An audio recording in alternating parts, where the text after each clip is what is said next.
ফুটবলের পর এবার ক্রিকেটের জাগরণ ঘটাতে বেশ আটঘাট বেঁধে মাঠে নেমেছে সৌদি আরব।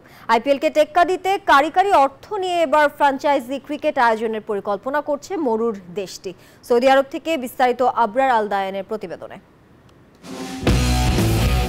পর্তুগিজ মহাতারকা ক্রিস্টিয়ানো রোনালদোর হাত ধরে সৌদি আরবের ফুটবলে যে নতুন দিগন্তের সূচনা হয়েছিল তার রেশ বেশ ভালোভাবেই পড়েছে দেশটির ক্রীড়াঙ্গনে। চাঙ্গা ভাব টেনিস, গলফ ও রেসলিং এর মতন খেলাতেও। এবার সব ছাপিয়ে গেছে মরুর দেশটির ক্রিকেটে বিনিয়োগের খবরে। অস্ট্রেলিয়ার এক সংবাদ মাধ্যমের খবর, সৌদি আরব একটি টি-20 লিগ আয়োজন করতে গোপনে গত 1 বছর ধরে কাজ করে যাচ্ছে। সেজন্য সৌদির রাষ্ট্রায়ত্ত ক্রীড়া বিনিয়োগকারী সংস্থা এসআরজে স্পোর্টস বিনিয়োগ করবে $500 কোটি, বাংলাদেশি মুদ্রায় যার পরিমাণ দাঁড়ায় 6000 কোটি টাকারও বেশি। বিশাল এই আয়োজনে সৌদি আরব, ভারত, ইংল্যান্ড ও অস্ট্রেলিয়ার মতন ক্রিকেট পরাশক্তিদের পাশে চাইলেও তা আর হচ্ছে না।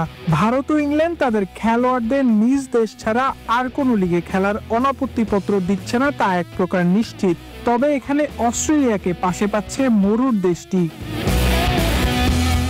গেল বছর 2034 ফুটবল বিশ্বকাপ আয়োজনের দায়িত্ব পেয়েছে দেশটি। এরপর থেকে অন্য খেলাধুলাতেও নিজেদের উপস্থিতির জানান দিতেই এত সব আয়োজন তাদের।